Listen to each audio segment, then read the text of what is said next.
నీ రక్తమే నీ రక్తమే నన్ను శుద్ధీకరించున్ నీ రక్తమే నా బలము నీ రక్తమే నన్ను శుద్ధీకరించున్ నీ రక్తమే నా బలము నీ రక్తధారలే ఇలా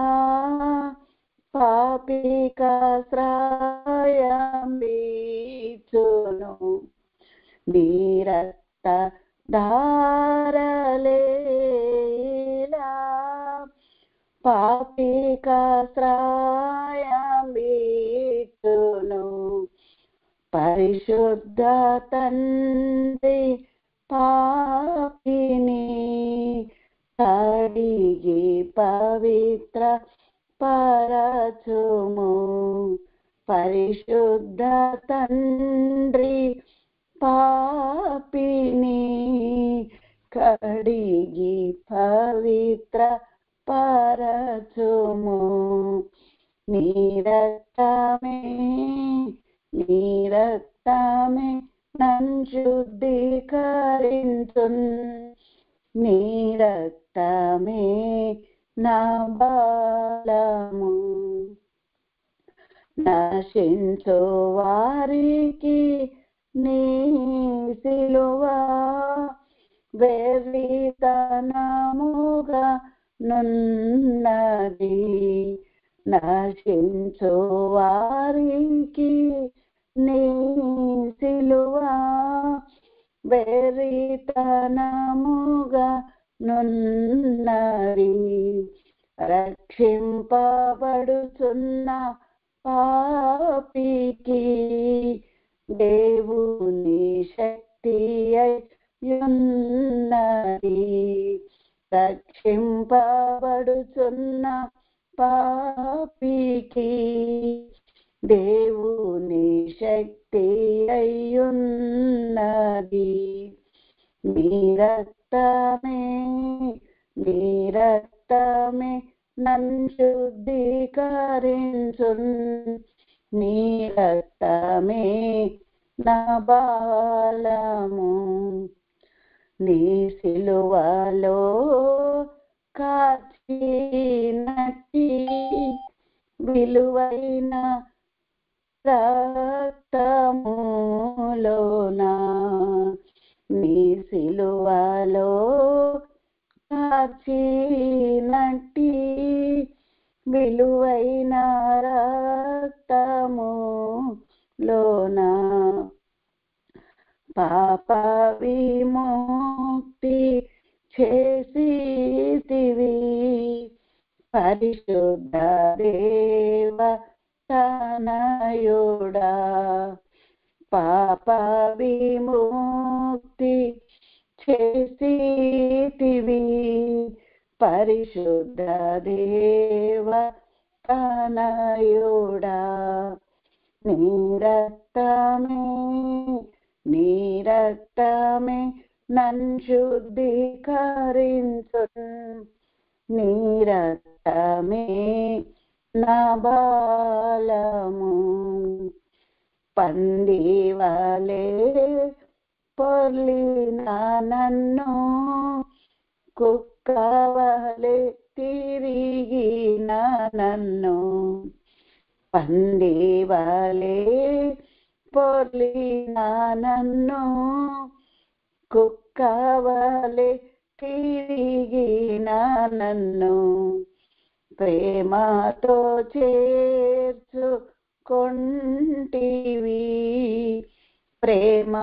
ప్రేమార్హనీకే స్తోత్రము ప్రేమతో చేర్చుకొంటివి ప్రేమార్హనీకే స్తోత్రము నీ రక్తమే నన్ను శుద్ధీకరించున్ నీ రక్తమే నా బలము నన్వెంబడించు సైతాను నన్ను బెదరించు సైతాను నన్వెంబడించు సైతాను నన్ను బెదరించు సైతాను దునుమాడేది నీ రక్తమే దహించేది నీ రక్తమే దునుమాడేది నీ రక్తమే దహించేది నీ రక్తమే నీ రక్తమే నీ రక్తమే నన్ను శుద్ధీకరించు నీ రక్తమే నా బలము స్తుతి మహిమ ఘనతయు యుగ యుగంబులకును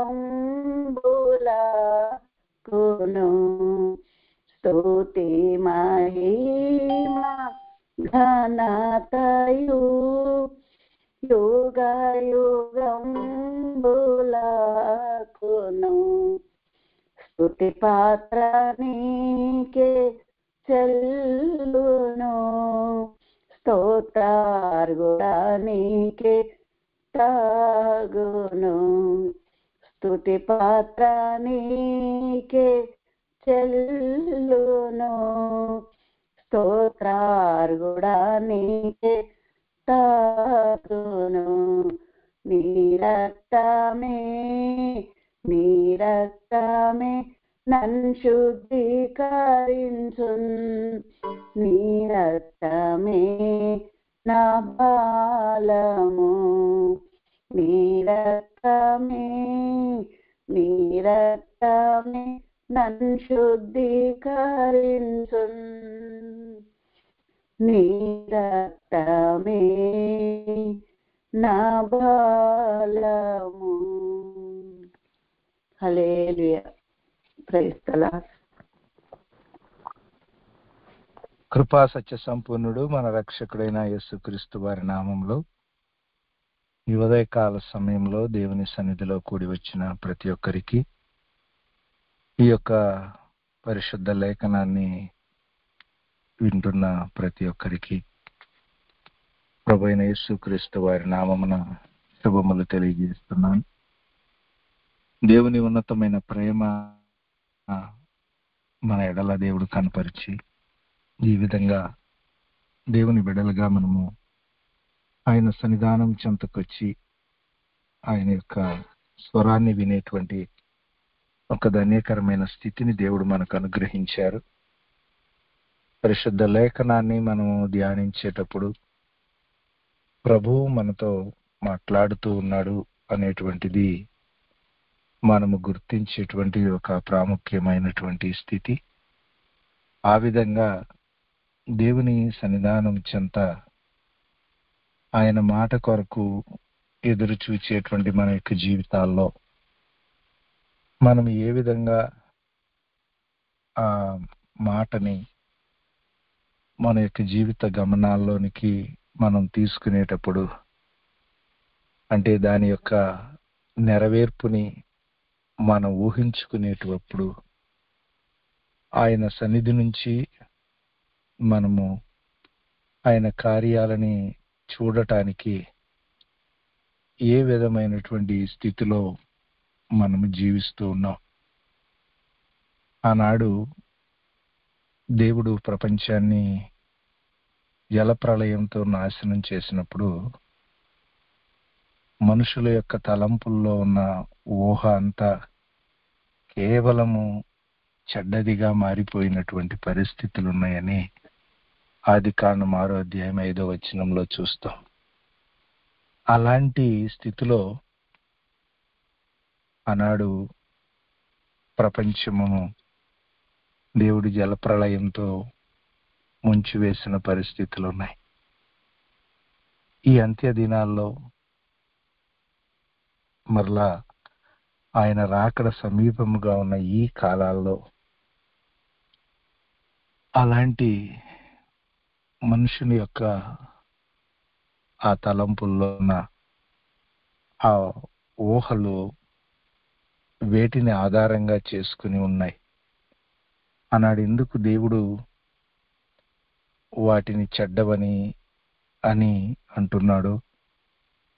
ఈనాడు దేవునిని ఎరిగిన ప్రజలు లోకంలో దేవుళ్ళని వాళ్ళ యొద్దకు వెళ్తున్న ప్రజలు ఈ లోకంలో దేవుడే లేడని తమ యొక్క పని తమకు దేవుడుగా తన ప్రయాస, తమ కష్టము, తమకున్నటువంటి రిసోర్సెసే ఆధారంగా చేసుకుని జీవించేటువంటి ప్రజలు, వారి యొక్క ఊహలు, వారి యొక్క ఆలోచనలు ఏ విధంగా ఉంటూ ఉన్నాయి?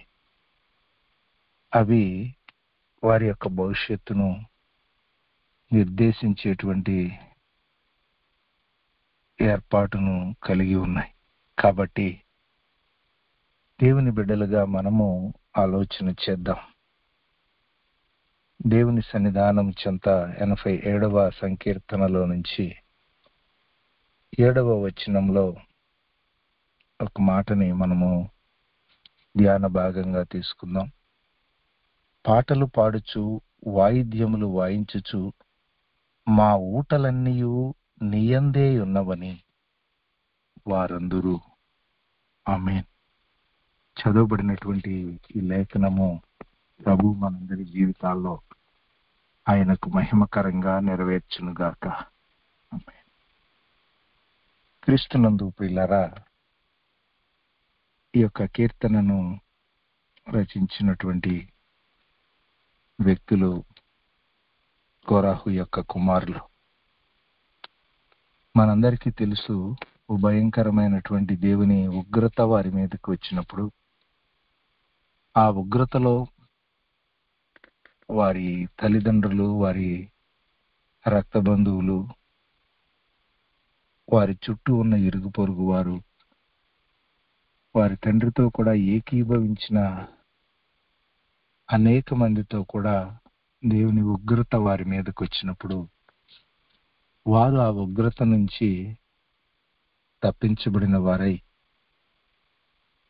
దేవుని సన్నిధిలో వారు ఆశ్రయం పొంది ఆ ఆశ్రయపురములోనికి పరిగెత్తుకుని వెళ్ళి వారి యొక్క జీవితాల్లో దేవుని కృపచేత కాపాడబడి దేవుని మందిరమును ఆధారంగా చేసుకుని వారి జీవితాలను దేవునికి మహిమకరంగా జీవించిన వ్యక్తులని మనం ఎరిగిన వారిగా ఉన్నాం.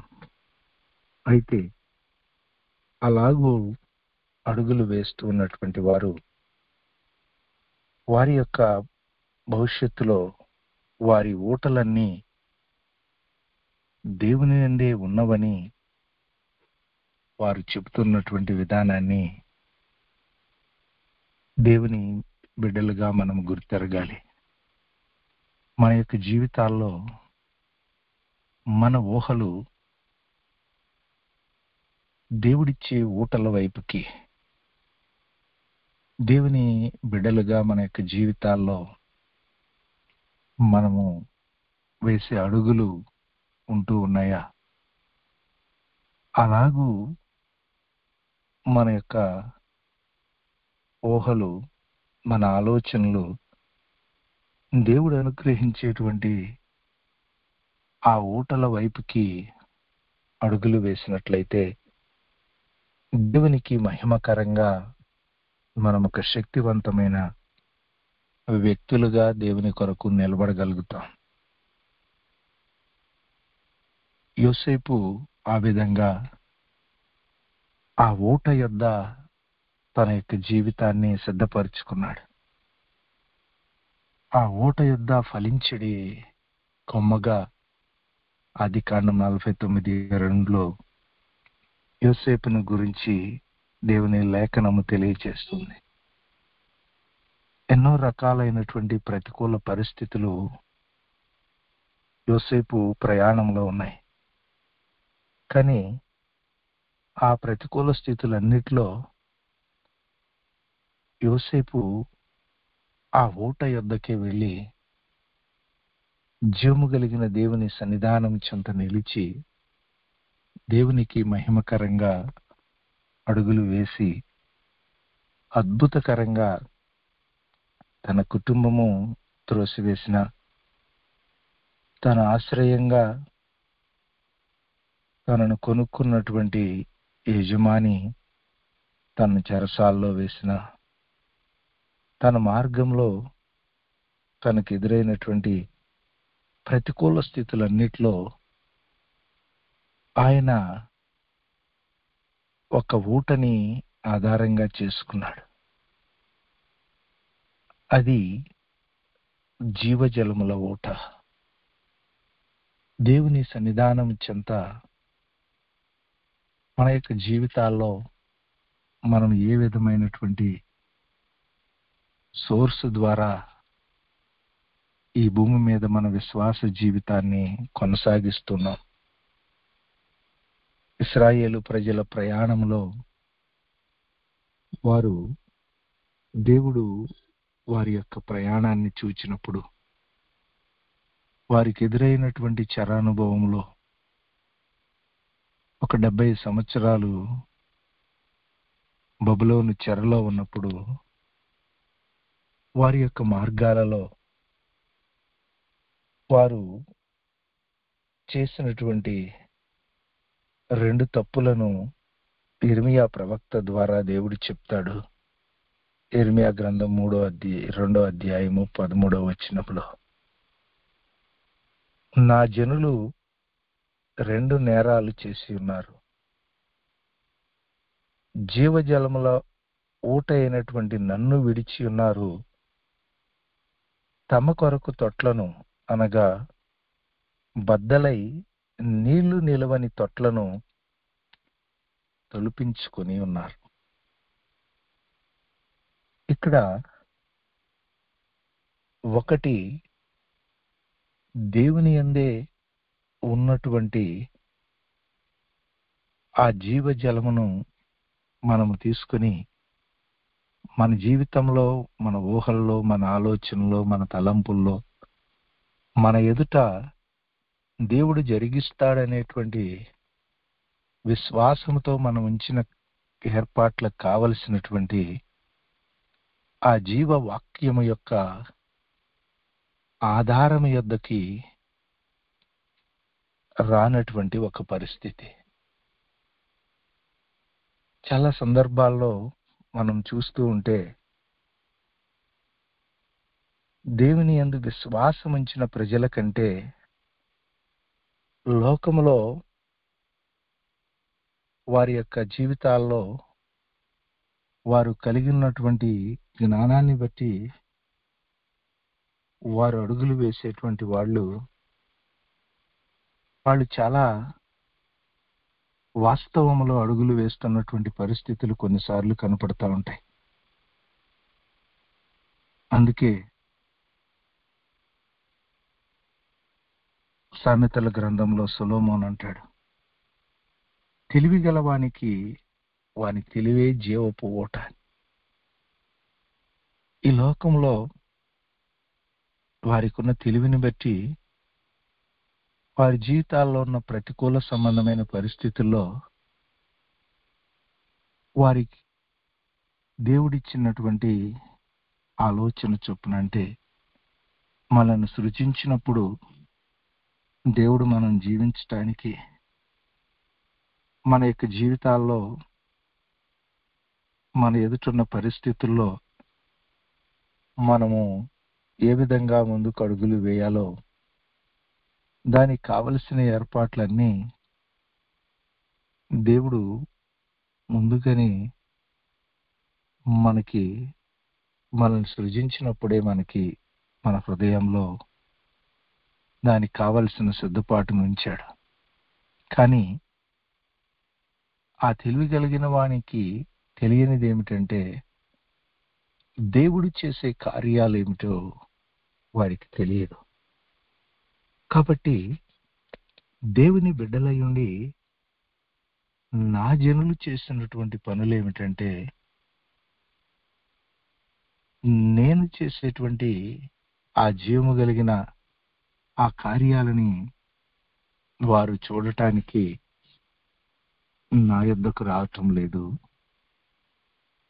అంత మాత్రమే కాకుండా వారు ఆశ్రయిస్తున్నటువంటి ఏర్పాట్లు తమ కొరకు వారు సిద్ధపరుచుకున్నటువంటి ఏర్పాట్లు ఏవైనా యోగ్యకరమైనటువంటివా అంటే అవి కూడా వారు సరి అయినటువంటి ఒక ఆధారం లేనటువంటి వారి యొక్క తెలివి, వారి యొక్క ఆలోచన, వారి యొక్క జ్ఞానము ఒక ఫలభరితమైనటువంటి విధానంలోనికి వెళ్ళనటువంటి ఆ యొక్క బద్దలైన తొట్లను, నీళ్లు నిలవని తొట్లను తొలిపించుకుని ఉన్నారు అని చెప్తున్నాడు. ఈనాటి కాలంలో ఆయన జీవము కలిగిన మార్గంలో నడవటానికి సిద్ధపడినటువంటి అనేక మంది జీవితాల్లో మనం చూస్తూ ఉన్నప్పుడు అలాంటి ప్రతికూల పరిస్థితులు మన చుట్టూ ఉన్న ప్రజల జీవితాల్లో కనపడతా ఉన్నాయి. ఈ వారంలో ఒక విశ్వాసితో మాట్లాడుతూ ఉంటే ఆవిడ అదే చర్చికి వస్తూ ఆ చర్చిలోకి వెళ్ళేటువంటి మార్గాన్ని మూసివేయటానికి ఆవిడ కంకణం కట్టుకొని నిలబడింది. వారితో మాట్లాడుతూ ఉంటే, నేను ఆ చర్చికే వస్తాను, నేను మాత్రము క్షమించను పాస్టర్ గారిని అంటా ఉంది. మనము దేవుని జీవము కలిగిన ఏర్పాటు యొద్దకు వచ్చిన తరువాత మన యొక్క జీవితాల్లో మన వేటిని ఆధారంగా చేసుకుని మనం అడుగులను వేస్తూ ఉన్నాం. ధర్మశాస్త్ర సంబంధమైన మన నీతినా, లేక ప్రభువైన యేసు క్రీస్తు వారి ద్వారా దేవుడు అనుగ్రహించినటువంటి విశ్వాస సంబంధమైన నీతినా అని మన యొక్క జీవితాల్లో మనము గుర్తెరిగితే, కొందరేమో ఎక్స్ట్రీమ్గా ఆ కృపని ఆధారంగా చేసుకుని దేవుని నీతిని త్రోసివేసేటువంటి వారుగా కనపడుతున్నారు. కొందరేమో వాళ్ళ నీతిని ఆధారంగా చేసుకుని దేవుని కృప యొద్దకు రాకుండా అడుగులు వేస్తూ ఆ దేవుడిచ్చేటువంటి ఆ జీవాన్ని వారి జీవితాల్లో, వారి పరిస్థితుల్లోనికి ప్రవహింపనీయకుండా అడ్డుకుంటున్న పరిస్థితులు. అయితే దావీదు అలా కాకుండా అద్భుతకరంగా తన యొక్క జీవితంలో దేవుని సన్నిధానం చెంత ఒక యోగ్యకరమైన అడుగులను వేస్తూ 36వ కీర్తనలో దావీదు ఒక మాట చెప్తాడు. నిన్నెరిగిన వారి ఎడల నీ కృపను, యథార్థ హృదయుల ఎడల నీ నీతిని ఎడతెగక నిలుపుము అని. ఈ 36వ కీర్తన 10వ వచనంలో దావీదు పలుకుతున్న ఈ మాట దేవుని యొద్ద ఉన్నటువంటి ఆ జీవపు ఊటని ఒక వ్యక్తి జీవితంలోనికి దేవుడు పంపించటానికి ఆయనను ఎరిగిన ప్రజలు ఆయన కృపలో నిలువబడి ఆయనకు మహిమకరంగా ముందుకు నడవటానికి మన నీతి కాకుండా యథార్థ హృదయంతో దేవుని సన్నిధానం చెంత మనం నిలవబడి దేవుని నీతిని మనము నెరవేర్చాలి. ఇది మన యొక్క ఊట అయి ఉండాలి. దేవుని బిడ్డలుగా మన యొక్క జీవితాల్లో, అందుకే ద్వితీయోపదేశ కాండము 32వ అధ్యాయము 33వ అధ్యాయం 28వ వచనంలో యాకోబును దేవునికి మహిమకరంగా నడిపించేటప్పుడు యోసేపేమో ఆ ఓట యుద్ధ ఫలిస్తే యాకోబు తన కొరకు దేవుడు ఏర్పాటు చేసినటువంటి విధానంలో దేవునికి మహిమ వచ్చేటట్లుగా తన యొక్క యోగ్యతను, తన భక్తిను, తన నీతిని బట్టి కాకుండా ఆ ప్రత్యేకించబడి లోకంలో ఉన్న ప్రజల ఎదుట యాకోబు మోసగాడుగా, యాకోబు భౌతికంగా మనం చూసినప్పుడు ఎన్నో రకాలైన ప్రతికూల పరిస్థితులు కలిగిన వ్యక్తిగా ఉన్నాడు. కానీ ఆ యాకోబు యొక్క ఊట దేవుడు ప్రత్యేకపరిచి తల్లి గర్భంలో నుంచి బయటకు వచ్చేటప్పుడే దేవుని ప్రణాళికలో ఆయన యాకోబును గురించి ఒక మాట సెలవిచ్చాడు. కనుక ఆ ప్రత్యేకించబడినటువంటి ఏర్పాటుతో దేవుడు ఇశ్రాయేలుగా నేటి వరకు ఈ భూమి మీద ఒక అద్భుతకరమైనటువంటి మార్గాన్ని మన చుట్టూ ఉన్న అన్యజనులకు, ప్రపంచంలో ఉన్నటువంటి ప్రజలకు వెల్లడిపరిచేటువంటి ఒక ఏర్పాటు వారి యొక్క జీవితాల్లో మనం చూస్తాం. ఈనాటి కాలంలో విశ్వాసులంగా ప్రభువైన యేసు క్రీస్తునందు నమ్మిక ఉంచినటువంటి మనము మన యొక్క ఊహలు, మన ఎదుట ఉన్నటువంటి మార్గాలలో ఆయన అనుగ్రహించేటువంటి ఆ యొక్క జీవము కలిగిన కార్యాలను ఆధారంగా చేసుకుని ఆయనకు మహిమకరంగా అడుగులు వేయటానికి మనము సిద్ధపడి నడుస్తూ ఉన్నామా? దేవుని సన్నిధిలో తన యొక్క ప్రతికూల స్థితుల మధ్యలో దావీదు దేవుని సన్నిధానం చెంత ఆయన వేస్తున్న అడుగులు ఈనాడు విశ్వాసులు అనేక సందర్భాల్లో వారి చుట్టూ ఉన్న పరిస్థితుల్లో వారు ఏ విధమైనటువంటి ఆధారాన్ని ఆధారంగా చేసుకుని నడుస్తున్నారు అనేటువంటిది మనం చూస్తే చాలా సందర్భాల్లో మన చుట్టూ ఉన్నటువంటి సమాజం యొక్క ప్రభావము విశ్వాస జీవితాల మీద ఎక్కువగా కనపడుతూ ఉంది.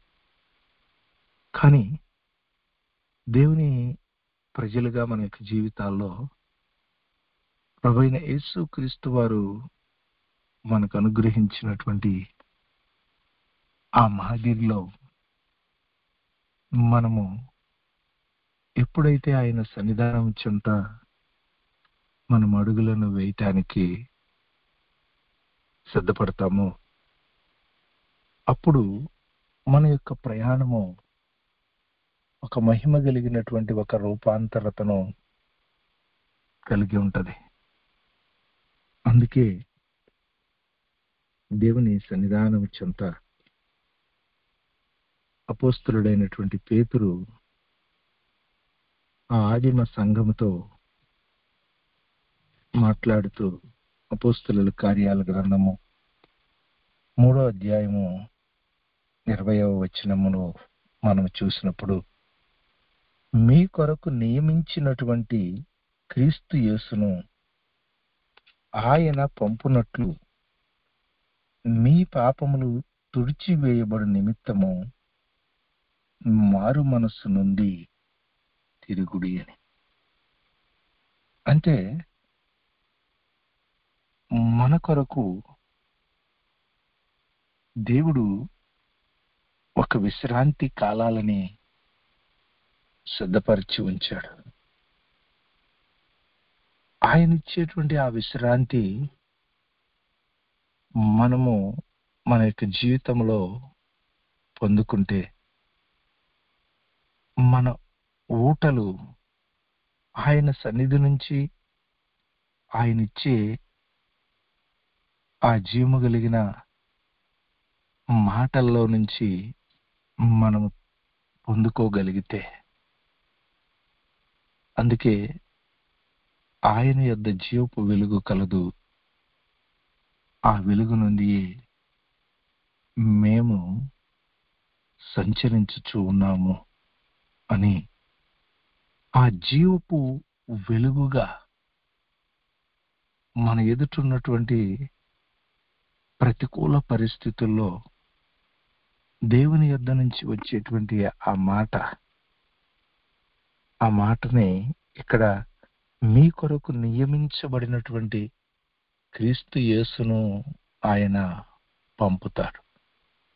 అంటే మీరు ఎదుర్కొంటున్న ప్రతికూల పరిస్థితుల్లో మీ యొద్దకు పంపబడేటువంటి ఆయన వాక్యం, ఆ జీవపు వెలుగును పొంది ఆ వెలుగులోనే నేను సంచరిస్తున్నానని 36వ కీర్తన 9వ వచనంలో దావీదు చెప్తాడు. అలాగెప్పుడైతే దావీదు అడుగులు వేశాడో ఆయన కలిగిన సకల ఉపద్రవాల్లో నుండి దేవుడు దావీదును విడిపించాడు.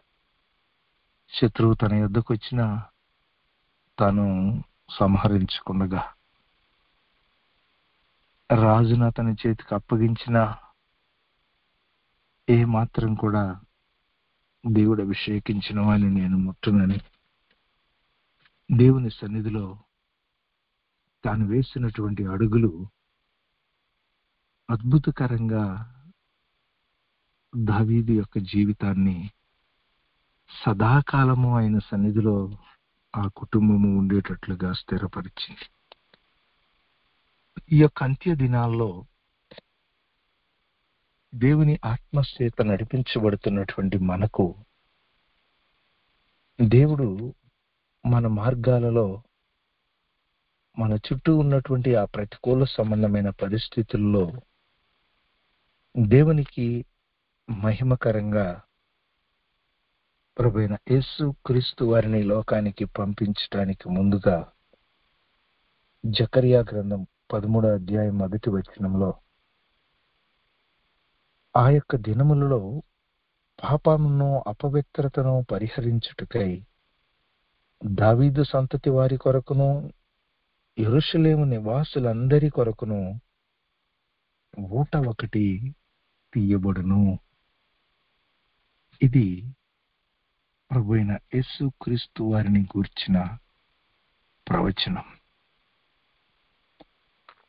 ఈనాడు ఆయనకు దూరంగా ఉన్నటువంటి ఆ ఇశ్రాయేలు జనాంగం కొరకు ఆయన మందిరంలోనికి వచ్చి యెరూషలేములో దేవుని సన్నిధానం చెంతకొచ్చి ఆయన్ని ఆశ్రయించిన ప్రజల జీవితాల్లో వారి యొక్క ఆలోచనలు, తలంపులు, ఉద్దేశాలు, క్రియల్లో ఉన్నటువంటి ప్రతి విధమైనటువంటి ఆ ప్రతికూల సంబంధమైన పరిస్థితులను పరిహరించి ఆయన మహిమ కలిగిన మార్గంలో నడిపించటానికి దేవుడు యేసుక్రీస్తు వారి ద్వారా మనకొక శ్రేష్టమైన మార్గాన్ని దేవుడిచ్చాడు. చాలా సందర్భాల్లో ఆ విధంగా మనము ప్రభువైన యేసుక్రీస్తు వారి యొద్ద నుంచి వచ్చేటువంటి ఆ యొక్క ఆధారాన్ని మనము తీసుకొనకుండగా మన ఎదుట ఉన్నటువంటి ప్రతికూల పరిస్థితుల్లో ఏదో ఒక ఆధారాన్ని ఆధారంగా చేసుకుని ఆ ప్రతికూల స్థితిని అధిగమించడానికి ప్రయత్నిస్తున్నాం. కానీ అలా కాకుండా కుమారులు చెప్తున్నట్లుగా మా యొక్క ఊటలన్నీ నీ యందే ఉన్నాయ్యా, నీ యొద్ద నుంచి మా యొక్క పరిస్థితుల్లో సహాయం కావాలని, మేము వెళుతున్నటువంటి ఏర్పాట్లలో నీ యొక్క ఆత్మ కార్యాన్ని మేము మా జీవితాల్లో అనుభవించడానికి నీవు సహాయం చేయమని ఎప్పుడైతే మనము సంపూర్ణంగా ఆయన సన్నిధిలో మనము నిలువబడతామో అప్పుడు ప్రభు మన యొక్క జీవితాల్లో జరిగించేటువంటి కార్యాలు దేవునికి మహిమకరంగా, దేవుడు పంపేటువంటి ఒక ఆశ్చర్యకరమైనటువంటి ఆయన మార్గాలు మన యొక్క విశ్వాస జీవితంలో దేవుని శక్తి కార్యాలను ఈ లోకంలో కనపరచడానికి కారణమవుతుంది. ఎందుకంటే జ్ఞానుల ఉపదేశము మరణ పాశాల నుంచి మనల్ని విడిపిస్తుంది అని పరిశుద్ధ గ్రంథం చెప్తుంది. కాబట్టి మన ఎదుట ఉన్నటువంటి మార్గంలో దేవుని యొక్క ఆత్మ సహాయంతో యేసు ప్రభు వారు మనకిచ్చేటువంటి మార్గము మన ఎదుట ఉన్నటువంటి ప్రతికూల పరిస్థితుల్లో నుంచి మనల్ని ఆయనకు మహిమకరంగా లేవనెత్తుతుంది. యేసు ప్రభువుని ఈ భూమి మీద మనలందరి కొరకు అప్పగించి ఆ మరణము పొందినంతగా ఆయన సిలువలో తనను తాను అప్పగించుకొని ఆ భయంకరమైనటువంటి శిక్షను అనుభవించి సమాధి చేయబడినప్పుడు ఆయన పునరుద్ధానుడిగా తిరిగి లేవటానికి తండ్రి ఆయనకు అనుగ్రహించినటువంటి ఆయన జీవము కలిగిన మాట యేసుక్రీస్తుని సశరీరుడుగా పైకి లేపింది. మన యొక్క మార్గాలలో ఆ యేసు సిలువలో ఏ విధమైనటువంటి నిరీక్షణ ఉంచాడో తండ్రి సెలవిచ్చిన ఆ మాట యందు మనం ఎదుర్కొనే ప్రతికూల సంబంధమైన పరిస్థితుల్లో మన ఊట ఆ జీవజలముల బుగ్గ అయినటువంటి ఆయనలో నుంచి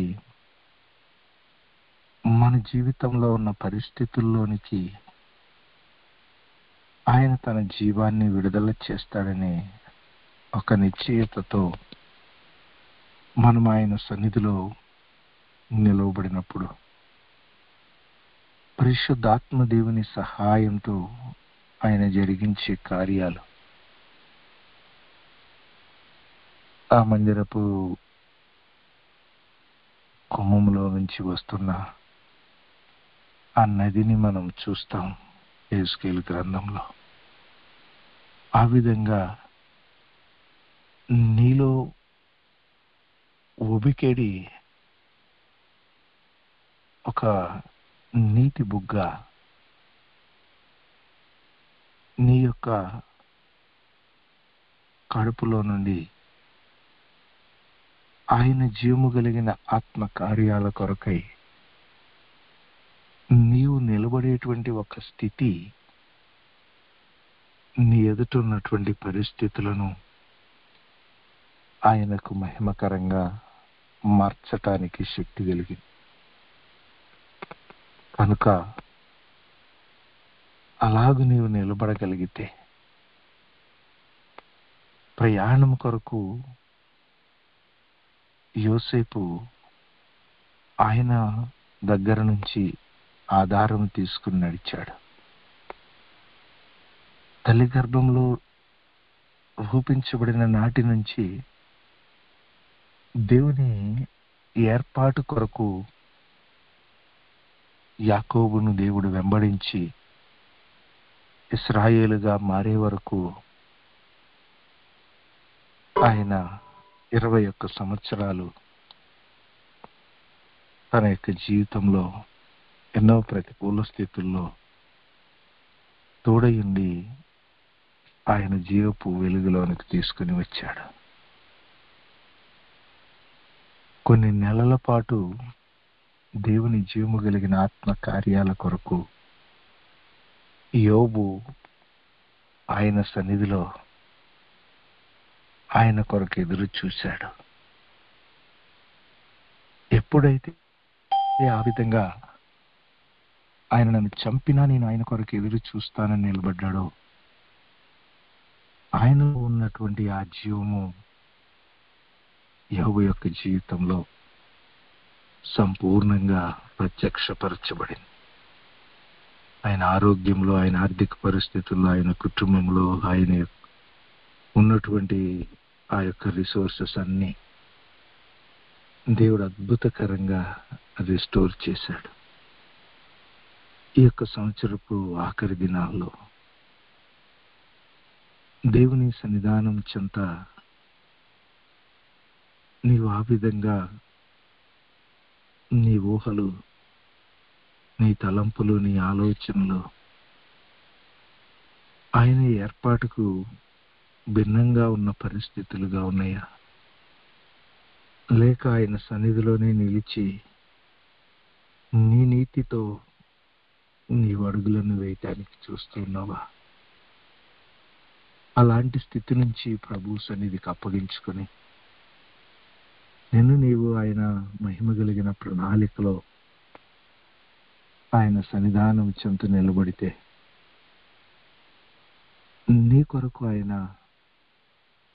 తన సమృద్ధి అయిన జీవాన్ని ఇవ్వటానికి ఎదురు చూస్తున్నాడు. అందుకే యేసయ్య అన్నారు, ఇదిగో నా గొర్రెలకు నేను జీవం ఇవ్వటానికి వచ్చాను, అది సమృద్ధిగా ఇవ్వటానికి వచ్చాను. ఆ ఊట దేవుని బిడ్డలుగా ఏ విధమైన ప్రతికూల సంబంధమైన పరిస్థితులు నీ మార్గంలో ఉన్నాయో వాటిలోనికి ఆ నది ప్రవహిస్తే ప్రకటన గ్రంథంలో చూస్తాం, ఆ నది పారే చోటల్లా పరిశుద్ధమవుతుంది. ఆ నది, ఆ ఊట ఒక గొప్ప జీవాన్ని కలుగజేసి దేవునికి మహిమకరంగా అనేక మందికి ప్రయోజనకరంగా ఆ జీవజలముల నది మారుతుంది. నీ జీవితము కొరకు దేవుని ఉద్దేశం అదే. ఆ విధంగా నీవు ఆయనలో ఉన్నటువంటి ఆ జీవాన్ని నీవు తీసుకొనటానికి ప్రభు సన్నిధిలో నీవు సిద్ధపరచుకో. దేవుని సన్నిధానం చెంత ఒక నీతిమంతుని యొక్క నోరులాగా దేవుని కృప కొరకు, దేవుని నీతి కొరకు యథార్థ హృదయంతో ఆయన సన్నిధానం చెంత నిలబడు. దేవుడు అద్భుతకరంగా నీ కొరకు తన జీవము కలిగిన కార్యాలు జరిగించటానికి ఆయన ఎదురు చూస్తున్నాడు. నీవు ఆయన కృప కొరకు ఎదురు చూడు. యథార్థ హృదయాలతో దేవుడు తన నీతిని నెరవేర్చడానికి ఎదురు చూస్తూ ఉన్నాడు గనుక నీవు ఆ విధంగా ప్రభు సన్నిధిలో నిలబడు. దేవుడు తన ఆత్మ కార్యాన్ని నీ ద్వారా జరిగించడానికి, నీ ఎదుటిన్న పరిస్థితుల్లో ఒక అద్భుతకరమైనటువంటి ఆయన ప్రణాళిక జరిగించడానికి ఆయన ఎదురుగా నిలిచి ఉన్నాడు. కాబట్టి నీవు ఏమాత్రము నిరాశ చేసుకొనకుండా నీ ఎదుటిన్న పరిస్థితుల్లో ఏవి నిరీక్షణకు ఆధారం లేని స్థితిలోనికి వెళ్ళిపోయినా ఆ మృతతుల్యుడైనటువంటి ఒకనిలో నుండి నేటి వరకు నిలిచి ఉన్నటువంటి ఒక దేశాన్ని తయారు చేసిన దేవుడు నీ జీవితంలో నీ ఎదుటిన్న పరిస్థితుల్లో మరెంతో నిశ్చయంగా ఆయన మహిమ కార్యాలు జరిగించడానికి, శిక్ష విధించబడినటువంటి దేవుని సన్నిధి నుంచి ఉగ్రత కృమ్మరించబడినటువంటి ఆ యొక్క కొరహు కుమారులు వారు ఆయన సన్నిధానం చెంతకే వెళ్ళి ఆయనలో నుంచి ఒక అద్భుతకరమైనటువంటి విడుదలను పొందటానికి సహాయం చేసిన దేవుడు నీ జీవితంలో నాటి కార్యాలు జరిగించడానికి ఆయన ఎదురు చూస్తున్నాడు. ఆ విధంగా నిన్ను నీవు ప్రభువుకు అప్పగించుకొని ఆయన జీవము నీ జీవితంలో ఉన్న పరిస్థితుల్లో ప్రవహించినట్లుగా అసమాధానంలో సమాధానం కలుగచేయటానికి, బలహీనతల్లో బలాన్ని కలుగచేయటానికి, ప్రతికూల పరిస్థితుల్లో ఆయన అద్భుతకరమైనటువంటి సహాయాన్ని పంపించడానికి, నశించిపోయిన స్థితిలో ఉన్న ఆత్మలను సైతము ఆయన జీవములోనికి తీసుకుని రావటానికి ఆ ప్రభు శక్తి కలిగిన వాడు గనుక నేను నీవు ప్రభువుకు అప్పగించుకో. అద్భుతకరంగా నీ ఊహలు, నీ ఊటలు ఆయనలో నీ ఉంచి ఆయన సన్నిధానం చెంత నిలబడు. దేవుడు నీ జీవితాన్ని ఆయన మహిమ కలిగిన అధికారంతో నడిపించడానికి ఎదురు చూస్తున్నాడు. అట్టి కృపా ప్రభు మనకు సమృద్ధిగా అనుగ్రహించి ఆయన ఆత్మ కార్యాలతో ఆయన సన్నిధిలో నిలబెట్టి నడిపించును గాక. ఆమేన్. అత్యంత కృపయు విశేషమైన కనికరమును కలిగిన తండ్రి, నీకు వందనాలు. నీ సన్నిధిలో నిలిచి నీ యొక్క కార్యాల కొరకు ఎదురు చూస్తున్న బిడ్డలు నీ యొక్క మహోన్నతమైన జీవజలంతో వారి యొక్క జీవితాల్లో ఉన్న నిర్జీవ స్థితుల్లో నీ ఊటను నీవు పంపించి నీ శక్తి కార్యాలను జరిగించాలి. నీ కొరకు ఎదురు చూచి వారు ఎవరు సిగ్గునందరని మీరు సెలవిచ్చిన నీ లేఖనం ప్రతి ఒక్క బిడ్డ జీవితంలో నెరవేర్చబడినట్లు కృప చూపించండి. నీ ఉన్నతమైన ఆత్మాధికారంతో నీలో శక్తివంతులుగా నడవటానికి మార్గాలు సరాళమిచ్చి మేమందరం కలిసి నీ ఉన్నతమైన అధికారంతో ఈ భూమి మీద నేను ప్రత్యక్షపరచినట్లుగా నీవే నీ బల సూచకమైన ఆత్మతో నింపి ప్రతి బిడ్డను నడిపించుకుని మహిమా ఘనత ప్రభావాలు మీరే తెచ్చుకునమని యేసుక్రీస్తు వారి శ్రేష్టమైన నమ్మకమైన నామములో ప్రార్థించి పొంది నామ తండ్రి. ఆమేన్.